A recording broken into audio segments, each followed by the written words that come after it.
Hello दोस्तों, स्वागत है आप सभी लोगों का लेट्स पढ़ो में। मैं प्रवीण सिंह राव आप सभी लोगों के साथ में इस वीडियो में इन्वेस्टिगेटर एग्जाम के लिए प्रोबेबिलिटी टॉपिक से संबंधित कुछ इंपॉर्टेंट 15 से 16 क्वेश्चंस लेकर के आया हूं, जो आप लोगों को दोस्तों एग्जाम में बहुत ही ज़्यादा हेल्प करने वाले हैं और इससे आपका पूरा चैप्टर एक बार रिवाइज हो जाएगा और इसके साथ में आपका प्रोबेबिलिटी टॉपिक कंप्लीट हो जाएगा। इसकी थ्योरी वगैरह पढ़ना चाहते हैं तो आप लोग जाकर के प्लेलिस्ट में देख सकते हैं। चलिए दोस्तों स्टार्ट करते हैं। पहला क्वेश्चन है probability of success is equal to, यानी कि सफलता की जो प्रायिकता होती है वह किसके बराबर होती है। तो सफलता की प्रायिकता कहने का तात्पर्य इतना ही है कि आपको जो है सफलता मिल जाए उसकी जो प्रायिकता होती है। तो प्रायिकता क्या कहलाती है दोस्तों? प्रायिकता बराबर क्या होता है? सफलता की प्रायिकता बराबर कि नंबर ऑफ फेवरेबल इवेंट्स, यानी कि आपकी सफलता जिसमें हो उसके फेवर में जो इवेंट्स होते हैं वो बटे टोटल कितने इवेंट है। ठीक है, तो आपका सही आंसर कौन सा हो जाएगा दोस्तों? द ऑप्शन आपका सही हो जाएगा कि number of favourable events upon में total number of total events. ठीक है, यानी कि सफलता की प्रायिकता बराबर होता है कि आपकी फेवर में, जैसे कि देखो अगर पूछ लिया जाए कि एक सिक्का उछाला जाता है उसके हेड आने की प्रायिकता क्या होगी, तो हेड आने की प्रायिकता क्या हो जाएगी? हेड 1/2। क्यों? क्योंकि यहां पर टोटल इवेंट कितने हो सकते हैं? 2। एक तो हो सकता है या तो हेड आ जाए या टेल आ जाए। अब हेड या टेल दोनों मिलके कितने हो गए? 2। तो कितने हो जाएगा? नीचे तो आ गए दोस्तों आपके 2, ऊपर हेड या टेल में से कोई एक लाना है ना, और अपन को कौन सा लाना है? हेड। तो हेड आने की प्रायिकता कितनी है? 1। तो 1/2 इसकी प्रायिकता हो जाती है। तो number of favourable events upon में total number of total events. ठीक है, चलिए नेक्स्ट क्वेश्चन की ओर बढ़ते हैं। नेक्स्ट क्वेश्चन है probability of failure is equal to, असफलता की प्रायिकता निम्न में से किसके बराबर होती है? असफलता की प्रायिकता किसके बराबर होती है? तो इसके लिए देखो, आप जो अगर पीछे वाले फॉर्मूले के अकॉर्डिंग लिखेंगे तो आप क्या लिखेंगे कि असफलता के फेवर में कितने इवेंट्स है, तो असफलता की घटना बट्टे, एक सेकेंड रेड पेन ले लेता हूं दिखाई देगा, असफलता की घटना बट्टे टोटल घटना। ठीक है, तो और यहां पर अगर हम शॉर्ट ट्रिक से देखें तो क्या होता है दोस्तों कि एक होता है P, एक होता है Q, बराबर होता है 1। P होता है सफलता की घटना, ये मैंने आपको जब पढ़ाया था तब बताया था। ठीक है, ये है सपोज करिए सफल होने की प्रायिकता और ये है असफल होने की प्रायिकता। तो असफल और सफल दोनों की प्रायिकता जुड़ करके हमेशा 1 आता है। तो आपके असफलता की प्रायिकता यानी कि Q बराबर क्या हो जाएगा? 1 - P। तो आपका सही ऑप्शन कौन सा हो जाएगा? C option, 1 - P। ठीक है, अब ये जरूरी नहीं है कि Q को ही आप हमेशा असफलता का मान के चले, आप Q को भी मान सकते हैं सफल है, लेकिन जनरल फॉर्म में जैसा कि आप लोग देखते हैं कि कोई भी क्वेश्चन हो हम हमेशा क्या मानते हैं? माना यह x था। ठीक है, x ही क्यों मानते हैं? y z भी तो मान सकते हैं, लेकिन कॉमन टर्म्स में हम x ही मानते हैं क्योंकि हमारा x पीछे से चला हुआ आ रहा था। उसी वे में P जो है वो सफलता को डिनोट करता है और Q असफलता को। तो इसका यहाँ पर आपको जो है ब ऑप्शन बी सही हो सकता था अगर वो स्पेशली मेंशन कर देता कि Q सफलता को दिखाता है या असफलता को दिखाता है, तब यहाँ मेंशन नहीं था तो आप डायरेक्ट C ऑप्शन देंगे, 1 - P। ठीक है, इसी प्रकार के क्वेश्चंस पूछे जाते हैं। चलिए बढ़ते हैं नेक्स्ट क्वेश्चन की और नेक्स्ट क्वेश्चन क्या कहता है कि यदि एक पक्षपात रहित मतलब उसमें किसी प्रकार का किसी एक के लिए पक्ष नहीं लिया गया हो, पक्षपात रहित या इम्बाइज्ड कॉइन यानी सिक्का एक बार उछाला जाता है तो चित व पट की घटना कहलाएगी। तो आपने अगर एक सिक्का उछाला तो वहां पर चित और पट यानी हेड और टेल आने की प्रायिकता जो होगी दोस्तों वह हमेशा क्या होगी? समान होगी। चित आने की प्रायिकता भी 1/2, पट आने की प्रायिकता भी 1/2। ठीक है, तो अब यहां पर पूछे क्या रहा है कि चित और जो पट आने की घटना है ना वो क्या कहलाएगी। तो देखो भाई, अगर चित आ गया तो ये एक जो है टोटल इवेंट में से एक घटित घटना है, तो ये प्रतिदर्श बिंदु तो कहलाएगा ही, सैंपल पॉइंट्स कहलाएगा, मैंने आपको पीछे बता रखा है। ठीक है, परस्पर अपवर्जी घटनाएं हैं यानी म्यूचुअली एक्सक्लूसिव है घटनाएं, बिल्कुल है, क्योंकि चित्त आने पर पट नहीं आ सकता, पट आने पर चित्त नहीं आ सकता। तो सी ऑप्शन भी आपका सही।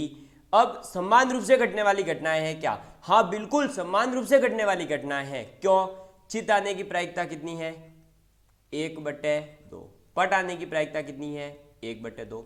तो चित और पट दोनों के ही आने की प्रायिकता समान है, इसलिए ये क्या हो जाएगी, समान रूप से घटने वाली घटना है। तो आपका एक पक्षपात रहित सिक्का उछाला गया, वह चित और पट आने की जो घटनाएं हैं वो क्या कहलाएगी, प्रतिदर्श बिंदु भी कहलाएगी अगर चित आता है, पट आता है एक पलक पलक पॉइंट को, और दोनों जुड़ जाते हैं तो क्या बनता है, एक घटनाएं बन जाती है, पूरी घटित घटना बन जाती है। और परस्पर अपवर्जी घटनाएं भी है, हाँ चित आने पर पट नहीं आ सकता, पट आने पर चित नहीं आ सकता, दोनों समान रूप से घटित हो सकती है। तो आपका ऑप्शन नंबर डी यानी कि द उपरोक्त सभी सही है। ठीक है, चलिए बढ़ते हैं नेक्स्ट क्वेश्चन की और। नेक्स्ट क्वेश्चन है दोस्तों, if probability of H is equal to probability of T. अब एच और टी का यहाँ जनरली अगर सेंस देखें तो हेड और टेल की बात हो रही है, और ये बिल्कुल सही बात है कि प्रोबेबिलिटी ऑफ हेड और प्रोबेबिलिटी ऑफ टेल इक्वल होती है। अब ये अगर दोनों इक्वल है तो इससे हम क्या कह सकते हैं, क्या हेड और टेल आने की एक ही घटनाएं है, नहीं भाई, क्या हेड और टेल आने की घटना एक ही है, नहीं। हेड आए तो हेड आने की घटना, टेल आए तो टेल आने की घटना है, तो हेड एच और टी एक ही घटना नहीं है। एच व टी एक ही घटना होनी चाहिए, नहीं हो सकती, कभी हो ही नहीं सकती। प्रायिकता बराबर, इसका मतलब ये थोड़ी है वो एक ही घटना है, नहीं है, ठीक है। और एच व टी समान रूप से घटित होने वाली घटना है, हाँ बिल्कुल सही है। एच और टी जो है दोनों घटनाएं समान रूप से घटित हो रही है, दोनों की प्रायिकता समान है, लेकिन दोनों एक ही घटना है, यह कहना कदापि गलत होगा। तो हम ये कह सकते हैं कि ये दोनों समान रूप से घटित होने वाली घटनाएं हैं, लेकिन एक ही घटनाएं हैं या एक ही घटना होनी चाहिए ये जरूरी नहीं है। ठीक है, चलिए बढ़ते हैं नेक्स्ट क्वेश्चन की और। नेक्स्ट क्वेश्चन है कि P तथा Q के मूल्य का गुणनफल हमेशा होता है। अब P और Q वही जनरल वाला सेंस कि एक सफलता को P डिनोट करता है, P किसको डिनोट करता है दोस्तों, आपकी सफलता को, जबकि Q किसको डिनोट करता है, असफलता को। ठीक है, तो सफलता की प्रायिकता और असफलता की प्रायिकता दोनों का अगर गुणनफल किया जाए तो वह हमेशा 1 से कम ही आता है, तो आपका आंसर ए हो जाएगा। अगर यहां पूछा होता कि देखो मैं सीधी बात बता रहा हूं, P इंटू क्यू करने पर हमेशा लेस देन 1 आएगा, ठीक है, और अगर P प्लस क्यू कर रहे हैं तो वह हमेशा +1 होता है। ये दो बातें आपको याद रखनी है, ठीक है, क्या करनी है, याद रखनी है। और P अपॉन में Q जो है वो मैक्सिमम 1/1 ही आ सकता है, यानी P अपॉन में Q करने पर क्या आ सकता है, 1 आ सकता है। कब, जब जैसे देखो मैं यहाँ तीनों के एग्जाम्पल दूंगा कि आप लेकर चलिए केवल और केवल हेड और टेल आने की प्रायिकता को, ठीक है। तो प्रोबेबिलिटी ऑफ हेड कितनी है, 1/2, और प्रोबेबिलिटी ऑफ टेल कितनी है, 1/2, ठीक है। अब इन दोनों का मल्टीप्लाई करिए, कितना आ रहा है, 1/4। ये क्या है दोस्तों, P इंटू क्यू। अगर हम P प्लस क्यू करते हैं तो आएगा आपका 1, और P अपॉन क्यू करते हैं तब भी आएगा 1।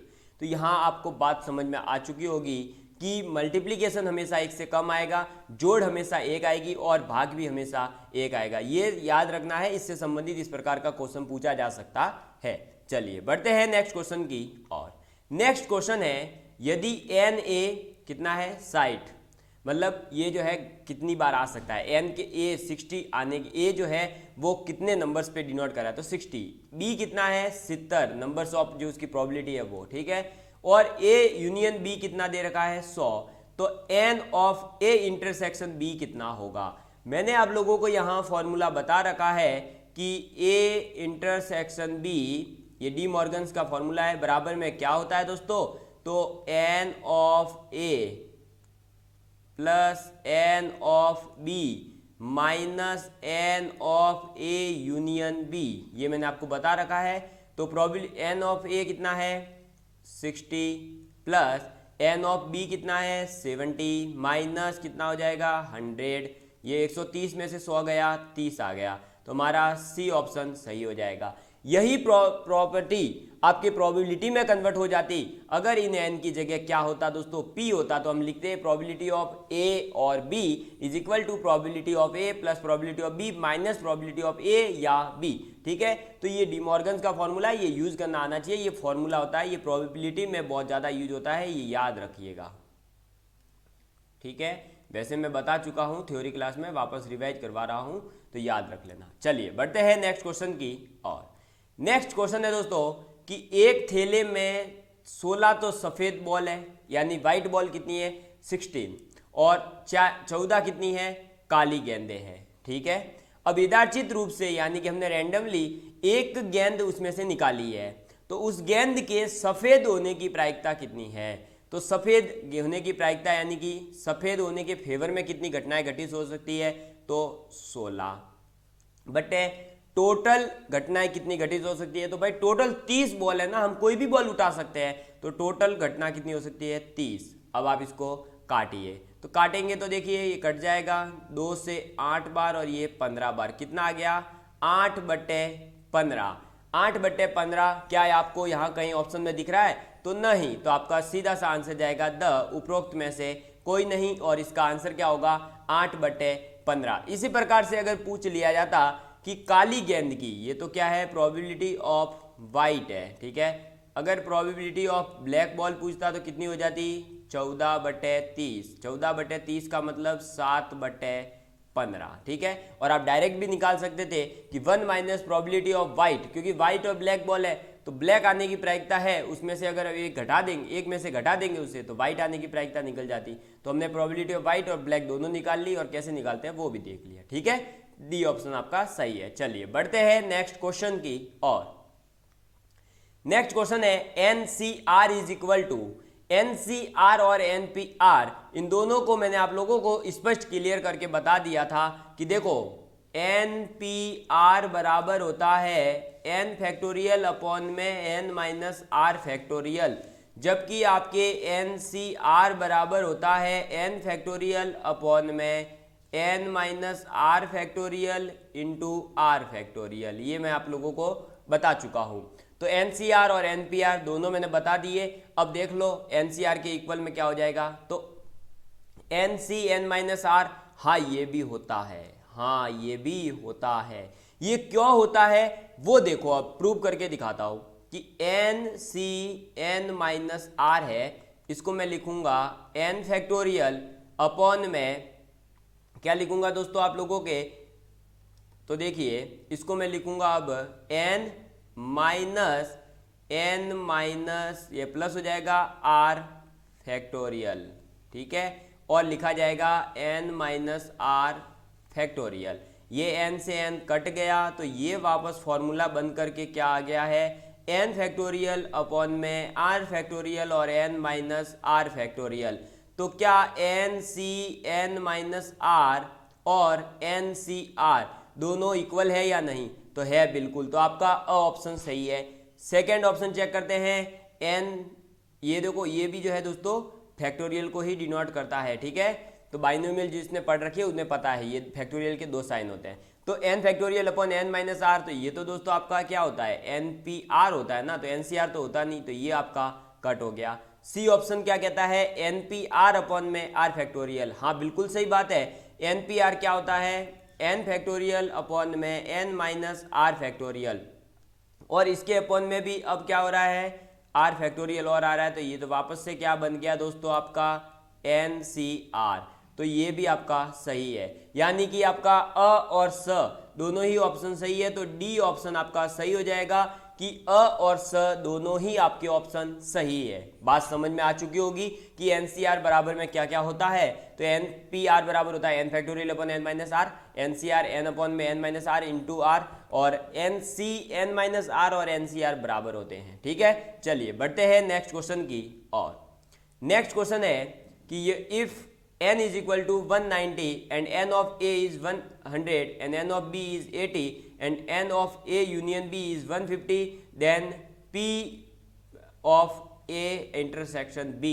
तो आपको n of a, n of b, n of a union b सब कुछ दे दिया और प्रोबेबिलिटी पूछ लिया है a इंटरसेक्शन b की। तो मैंने आप लोगों को बताया था कि probability of a union a intersection b बराबर हम क्या लिख सकते हैं, लिखेंगे हम, देखिए A intersection B is equal to क्या हो जाएगा दोस्तों आप लोगों के, एक सेकेंड,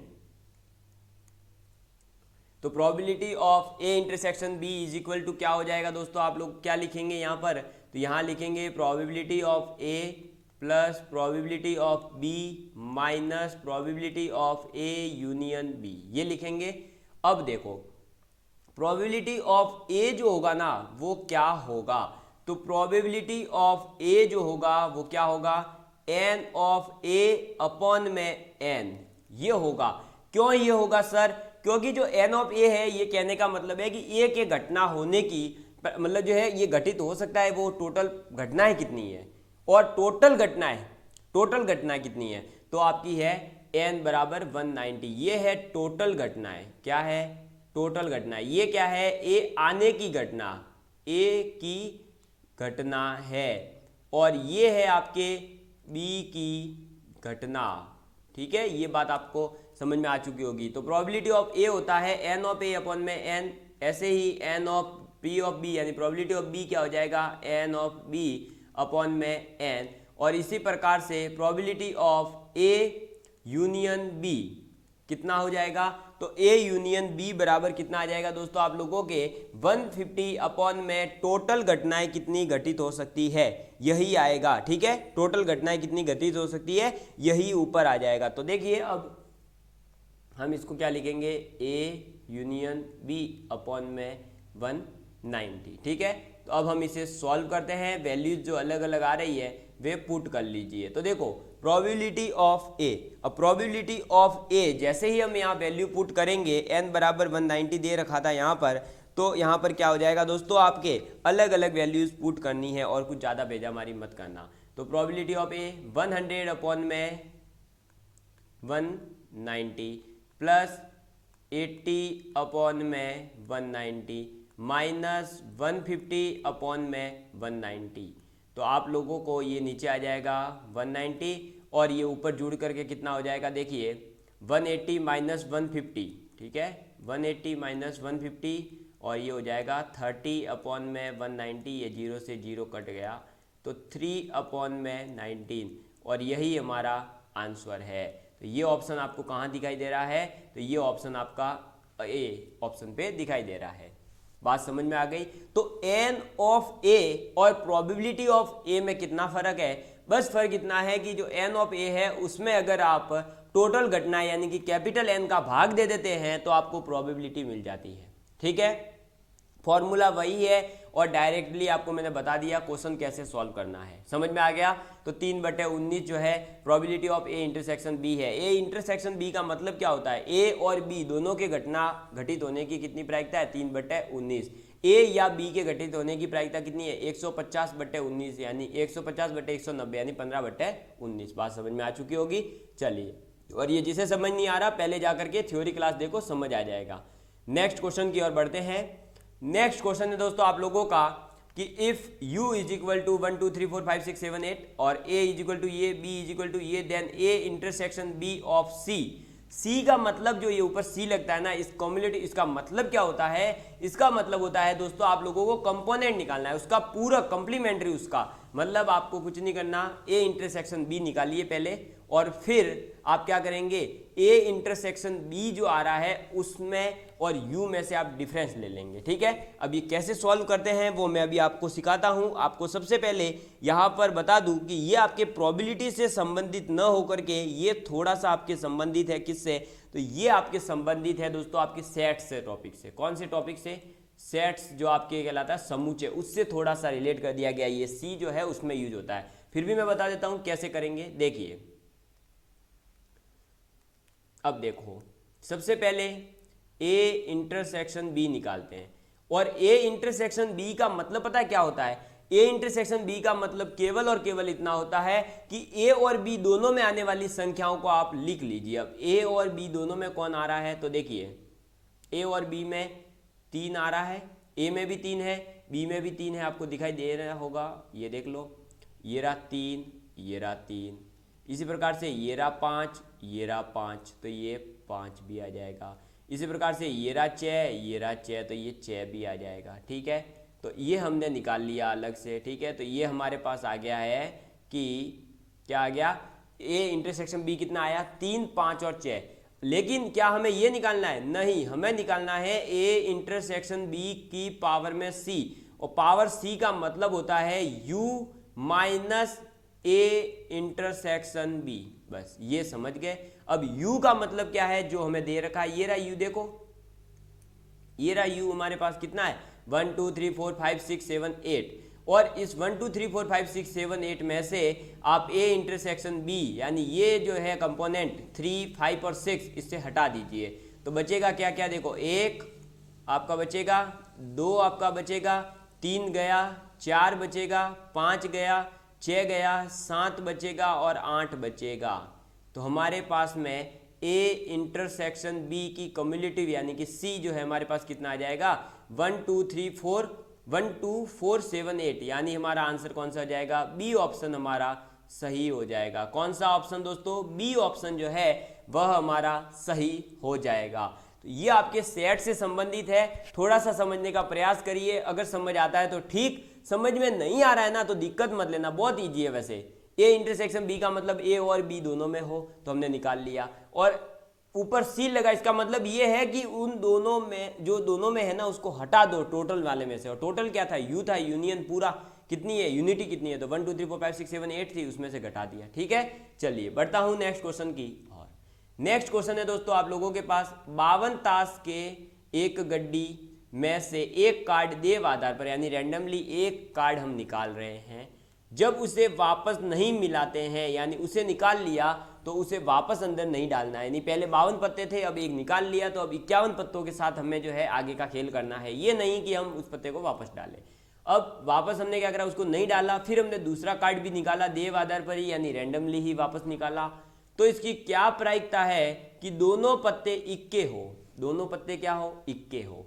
अब मैंने आपको जब इस टाइप का क्वेश्चन बताया था पहले, तो बताया था कि इक्के कितने होते हैं दोस्तों, टोटल इक्के होते हैं 4, कितने होते हैं, टोटल इक्के होते हैं 4, और टोटल पत्ते होते हैं 52, कितने होते हैं, टोटल पत्ते 52 होते हैं। ठीक है, अब इस केस में कुछ नहीं करना है, सबसे पहले प्रोबेबिलिटी ऑफ इक्का यानी मैं इवन यानी कि इवेंट फर्स्ट यानी पहला इक्का आ जाए, इसकी प्रायिकता होगी 4/52। ठीक है, अब प्रोबेबिलिटी ऑफ E2 यानी कि दूसरी बार भी इक्का आए, इसकी प्रायिकता क्या होगी, तो इसकी प्रायिकता देखो क्या आएगी 3/51। सर ये 3/51 कहाँ से आया, तो भाई 3/51 कहाँ से आया वो समझाता हूँ। देख कि 4 इक्के होते हैं, जब पहले आधार पर इक्का आ चुका है तो क्या अब आएगा, नहीं आएगा अब इक्का, तो अब इक्के कितने बचे हैं, केवल और केवल 4 में से एक गया है, तो अब हमारे पास इक्के बचे हैं 3, तो ये 3 इक्के तो यहाँ ले लिए, इक्के आने की प्रायिकता कितनी है अब 3, और 52 में से भी तो एक पत्ता कम कर दिया ना उससे, क्योंकि इसने बोला है नहीं मिलाना है, और नहीं मिला रहे हैं तो क्या हो जाएगा, एक माइनस हो गया, तो हमारे पास बचे कितने 51। तो अब बात है 3 की और 51 की, तो 3/51 समझ में आ गया। अब आप इसे सॉल्व करिए, तो देखो 4/52 का मतलब हो जाएगा 1/13, और ये 3 तो 17, तो ये 1 हो जाएगा 1/17। अब आप क्या करेंगे, इसने बोला है दोनों इक्के हो, तो यानी पहला बी इक्का यानी कि E1 और दूसरा बी इक्का यानी कि P probability of E1 intersection B is equal to क्या होता है, probability of E1 multiply probability of E2। ठीक है, तो 1/13 गुणा 1/17, तो ये हो जाएगा ऊपर तो 1 ही, और 13 × 17 करने पर कितना आएगा, तो 13 × 17 करने पर देखो 169, और आपका बचा कितना 4, तो 13 चौक 52, तो 52 और 169 आपका हो जाएगा लगभग 221, कितना हो जाएगा 221, तो 1/221 कहीं पर भी आपको ऑप्शन में दिखाई दे रहा है 1/169 गलत, 7/52 गलत, 2/221 गलत, तो ऑप्शन आपका डी इनमें से कोई नहीं, क्योंकि 1/221 हमारा आंसर है, 2/221 नहीं है, तो हमारा आंसर क्या हो जाएगा, इनमें से कोई नहीं। कैसे सॉल्व करना था वो समझ में आ चुका होगा आप लोगों को। ठीक है,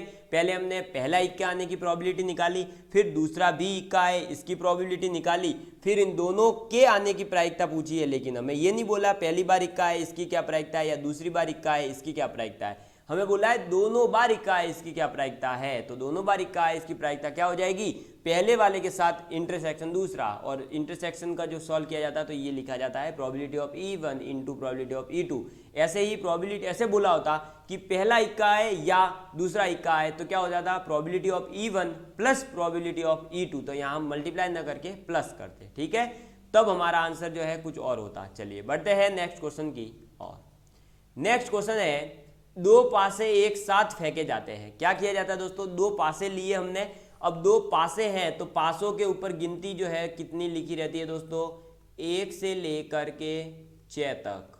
कितनी लिखी रहती है, 1 से लेकर के 6 तक। ये सपोज करिए पहले पासे पर है और दूसरे पासे पर भी हमने लिख लिया 1 2 3 4 5 और ये 6।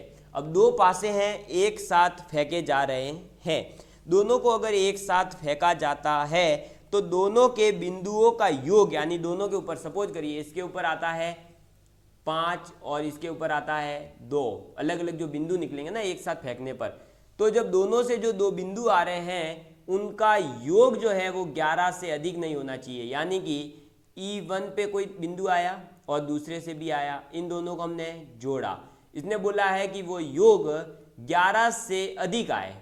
क्या आए, 11 से अधिक आए। 11 से अधिक आने की क्या संभावना है, ये हमें पूछा जा रहा है। अब 11 से अधिक आने की संभावना का मतलब क्या हुआ दोस्तों, 11 से अधिक कब आ सकता है, या तो आपके 12 आए, 13 आए, 14 आए, 15 आए, तभी पॉसिबिलिटी है। अब देखो कि भाई सबसे हम पीछे से चलेंगे क्योंकि बड़ी संख्या को जोड़ेंगे तभी काम बन सकता है हमारा यहाँ पर, तो ठीक है। अब देखो यहाँ पर भी ट्रिक है लेकिन पहले सपोज करके देखो भाई, 6 आया पहली वाली से और दूसरी वाली से भी 6 आया तो कितना आ गया 12, ठीक है। पहली वाली से 6 आया, दूसरी वाली से 5 आया, तब कितना होगा 11। पहली वाली से 6 आया, दूसरी वाली से 4 आया, तब कितना होगा 10। पहली वाली से 6 आया, दूसरी वाली से 3 आया, तब कितना होगा 9। पहली वाली से 6 आया, दूसरी वाली से 2 आया, कितना होगा 8। पहली वाली से 6 आया, दूसरी वाली से 1 आया, कितना होगा 7। ये तो कंफर्म हो गया अब हमारे पास कि जो हमारा योग आएगा वो 7 से लेकर के 12 के बीच आएगा। इससे ज़्यादा ऊपर पहुंच सकते हैं क्या, हम नहीं पहुंच सकते। तो 12 आने की प्रायिकता कितनी हो गई, एक बार ही आ सकता है 12, तो कितनी बार आ सकता है, एक बार, 6 और 6। लेकिन यहाँ 6 और 6 का दूसरा केस भी बनेगा कि भाई देखो अभी तक हमने क्या करा, ये जो फर्स्ट वाला है उसके ऊपर 6 ही माना और सेकंड वाले को बदलते गए। ऐसे ही अब ये फर्स्ट वाला 5 होगा, ये भी 6 में कन्वर्ट होगा, ऐसा भी तो केस बनेगा। तो इस प्रकार से दोनों से टोटल जो घटनाएं घटित हो सकती है वो हो सकती है 36। क्यों, इधर भी 6 है इधर भी 6 है, तो 6 इंटू 6 36, तो ये तो हो गई हमारी टोटल घटना। अब 11 आने की प्रायिकता कितनी है भाई, 11 से अधिक आने की, सॉरी 11 नहीं लाना है, 11 से अधिक आने की प्रायिकता। 11 से अधिक आने का मतलब है कि 12 आना चाहिए। और 12 कब आएगा, जब देखो या तो फर्स्ट वाली के 6 आ जाए, दूसरी वाली के भी 6 आ जाए, ठीक है, एक हो गई। और दूसरा ये भी तो हो सकता है कि दूसरी वाली के 6 आ जाए और इसके भी 6 आ जाए, लेकिन दोनों घटनाएं है तो क्या सेम ही ना भाई, सेम ही केस है। बात समझ में आई। तो यहाँ पर प्रायिकता क्या होगी कि 1/36।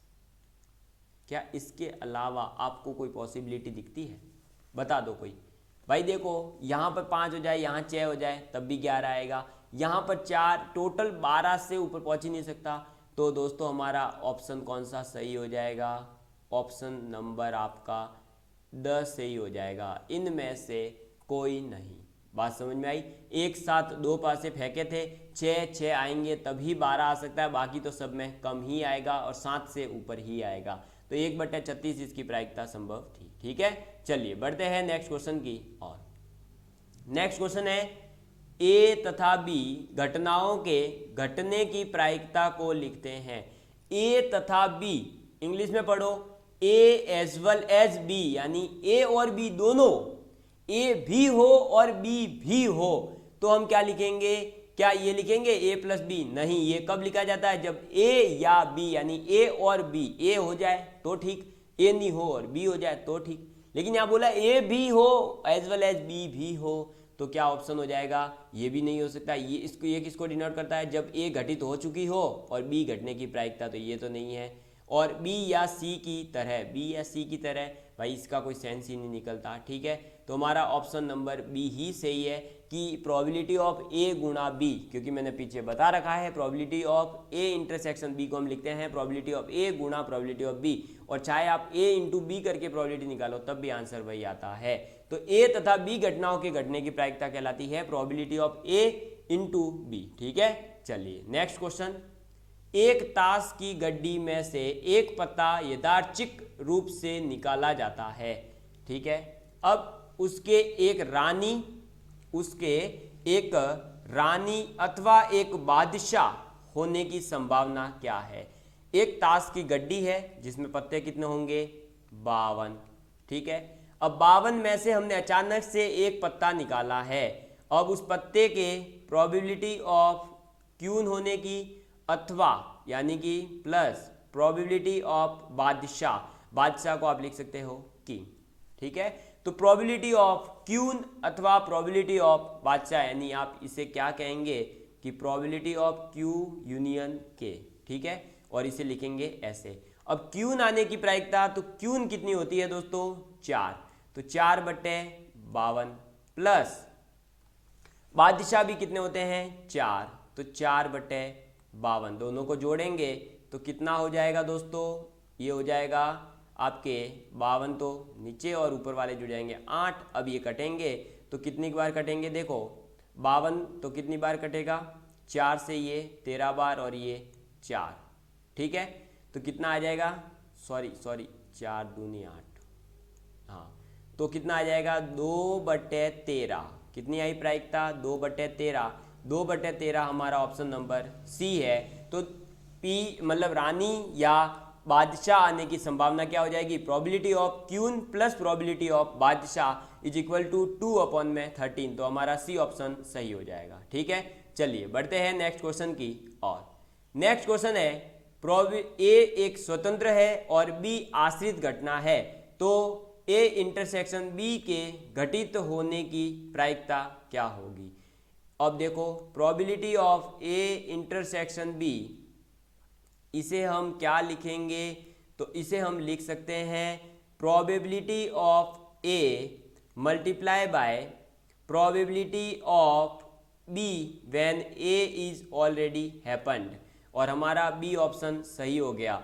लेकिन मुझे पता है कुछ लोगों के ऊपर होके गया, अभी क्या गया क्या नहीं गया मैं समझाता हूँ। देखो भाई सीधा सा इसने बोला है कि बी एक आश्रित घटना है। आश्रित घटना का मतलब ही इतना होता है कि जब पहली वाली घटना है वो घटित होने के बाद दूसरी वाली घटना को प्रभावित करे। तो ए घटना घटित हो गई, अब बी आश्रित है किसके ऊपर? ए के ऊपर आश्रित है। तो ए के ऊपर आश्रित है, इसका मतलब क्या हुआ कि उसकी प्रायिकता पर कुछ प्रभाव पड़ेगा। तो हम उसे क्या लिखेंगे कि ए जब घटित हो चुकी हो, ये तो ऑलरेडी ए तो क्या होगी? घटित हो गई। अब बी के घटने की प्रायिकता क्या होगी? तो उसे हमने लिखा है प्रोबेबिलिटी ऑफ बी, या मतलब या ये स्लैश होता है, इसे पढ़ा कैसे जाता है? Probability of B when A is already happened. ये मैं पीछे बता चुका हूं और समझ में आ गया होगा, ठीक है। चलिए बढ़ते हैं नेक्स्ट क्वेश्चन की और। नेक्स्ट क्वेश्चन है एक थैले में 1 से 20 तक के क्रमांक वाले 20 टिकट है। क्या है? 1 से लेकर के 20 तक के 20 क्रमांक वाले टिकट है। 20 टिकट है मतलब सबके ऊपर 1 2 3 4 5 ऐसे लिखा हुआ है। अब एक टिकट निकाला जाता है, उसका क्रमांक 2 अथवा 5 का गुणांक होने की प्रायिकता है। अब 2 का गुणांक कौन कौन से होता है? देखो 2 के गुणांक कौन कौन से होते हैं? तो देखो 2 खुद है, 6, 8, 10, 12, 14, 16, 18 और 20। अब 5 के घटने की प्रायिकता 5 के लिए कौन सा आ जाएगा? तो 5, 10, 15, 20, ठीक है। अब देखो कि 2 के गुणांक होने की प्रायिकता, तो 2 के लिए कितने हैं? देखो टोटल तो घटनाएं कितनी हो सकती है 2 के लिए? टोटल दोनों के लिए कितनी है? 20 20, ठीक है। या लग गया है तो मैं प्लस ही करना पड़ेगा। तो पहले प्रोबेबिलिटी हम निकाल रहे हैं 2 के गुणांक की। अब 2 का गुणांक देखो, 1 2 3 4 5 6 7 8 9 10, 10 आ गया। ठीक है, अब दूसरा इसने बोला कि 5 का गुणांक होने की प्रायिकता कितनी है, तो 5 के गुणांक के लिए कितने हैं दोस्तों, 4 है। कितने हैं, 4 है। तो अब बस इन दोनों को जोड़ो तो कितना हो जाएगा, 1/2 प्लस 1/5। कितना हो जाएगा, 1/2 प्लस 1/5। तो 1/2 और 1/5 जुड़ करके कितना हो जाएगा, तो जोड़ लीजिए। देखो भाई, 1/2 प्लस 1/5 ये कितना देगा, 5 दूनी 10, 2 से ये 5 और 5 एकम 5 से ये 2, तो ये कितना आ रहा है, 7/10। कितना आ रहा है, 7/10। तो क्या हमारा सी ऑप्शन सही है? जो भी स्टूडेंट के दिमाग में आ रहा हो कि हाँ सी ऑप्शन सही है, तो मैं उसे बता दूं कि ये गलत है। ये गलत क्यों है? क्योंकि आपने एक चीज नोट ही नहीं करी है। देखो ये 10 और ये 20 ये यहां भी है। क्या है, ये यहां पर भी है। तो हमें यहां पर एक चीज माइनस भी करनी होगी कि प्रोबेबिलिटी ऑफ क्या, 5 इंटरसेक्शन 2, यानी कि ये भी तो हो सकता है कि जो 2 और 5 दोनों का गुणांक हो, और दोनों का गुणांक होने की प्रायिकता कितनी है, तो वो कितनी है, 2 है। क्यों, 10 और 20, और टोटल घटनाएं तो यहां पर भी 20 ही होगी। तो अब क्या करोगे, अब क्या करोगे, 7/10 माइनस 1/10। समझ में आया? तो ये हो गया 10, 7 में से 1 गया तो 6, तो ये कट करके आ गया 3/5। यह हमारा सही आंसर है। तो हमारा ऑप्शन नंबर कौन सा सही हो जाएगा दोस्तों, ऑप्शन नंबर ए सही होगा। कौन सा, ए ऑप्शन हमारा सही होगा। ये बात आपको मैंने यहां पर गलत करके इसलिए समझाई क्योंकि आपको हमेशा अपने फॉर्मूले पर जारी रहना है। मैंने फॉर्मूला क्या लिखवाया था, देखो यही पूछा है, 5 या 2 का गुणांक। तो इसको क्या लिखते हैं हम भाई, 5 का गुणांक हो सकता है प्लस 2 का गुणांक माइनस प्रोबेबिलिटी ऑफ 2 और 5 दोनों का गुणांक। तो आपको फॉर्मूला याद करवाने के लिए और फॉर्मूले की सत्यता बताने के लिए ये बताया है। तो जिसको ये कॉन्सेप्ट समझ नहीं आते ना, अब यहाँ ऑब्वियस ही बात है, मुझे पता था पहले से कि हाँ दोनों के मिक्सअप वाले जो है उन्हें घटाना पड़ेगा, लेकिन दोनों के मिक्सअप वालों को घटाना क्यों पड़ेगा भाई, 2 बार काउंट हो रहे हैं ना, एक बार 5 में काउंट हो रहे हैं, एक बार 2 में काउंट हो रहे हैं, तो डबल रिजल्ट दे रहे हैं, इसलिए उन्हें घटाना तो पड़ेगा ही। तो वो आपको नहीं सूझे ना, तो आप फॉर्मूला यूज करना सीखो। ठीक है, अब समझ में आ गया होगा। चलिए बढ़ते हैं नेक्स्ट क्वेश्चन की और। नेक्स्ट क्वेश्चन है कि 3 छात्र PQR को सांख्यिकी का एक प्रश्न हल करने के लिए दिया जाता है। उसके हल होने की संभावना 3/5, 2/5 और 3/4 है। प्रश्न न हल होने की संभावना क्या होगी? इस प्रश्न को मैंने करना बता दिया है। कैसे करते हैं इस टाइप के क्वेश्चन को, कि कम से कम एक स्टूडेंट इसे हल करे, पहले हम वो निकालेंगे, क्योंकि एक भी सॉल्व करेगा तब भी क्वेश्चन सॉल्व होगा और तीनों सॉल्व करेंगे तब भी सॉल्व होगा। और इसका एक फॉर्मूला बताया था, 1 minus 3/5 into 1 minus 2/5 into 1 minus 3/4। इसको सॉल्व करेंगे 1 माइनस, अब देखो मैंने 1 में से माइनस करने की भी ट्रिक बताई थी। 5 में से 3 गया तो 2/5 गुणा, 5 में से 2 गया तो 3/5 गुणा, 4 में से 3 गया तो 1/4। ठीक है, अब इसका मल्टीप्लिकेशन कर लीजिए तो देखो कितना आएगा, 50 25 25 चौक 100। ठीक है, अब 100 में से 100 माइनस 6 कितना आ गया, 94/100। 94/100 तो आया है हल होने की संभावना, हल होने की प्रायिकता, लेकिन इसने बोला है हल न होने की प्रायिकता। तो हल न होने की प्रायिकता के लिए क्या करोगे, 1 में से इसे माइनस कर दोगे। तो 94/6 को जैसे 94/100 को जैसे ही हमने 1 में से माइनस करा 6/100 आएगा और ये कटेगा तो हमारे पास आएगा 3/50। यही हमारा आंसर है। तो कौन सा आंसर हो जाएगा दोस्तों हमारा, 3/50, यानी सी ऑप्शन, यानी कि स जो है आपका सही हो जाएगा। बात समझ में आ गई? इस टाइप का क्वेश्चन मैं पहले भी करवा चुका हूं, तो अब जल्दी ही आगे बढ़ते हैं, ये समझ में भी आ चुका होगा।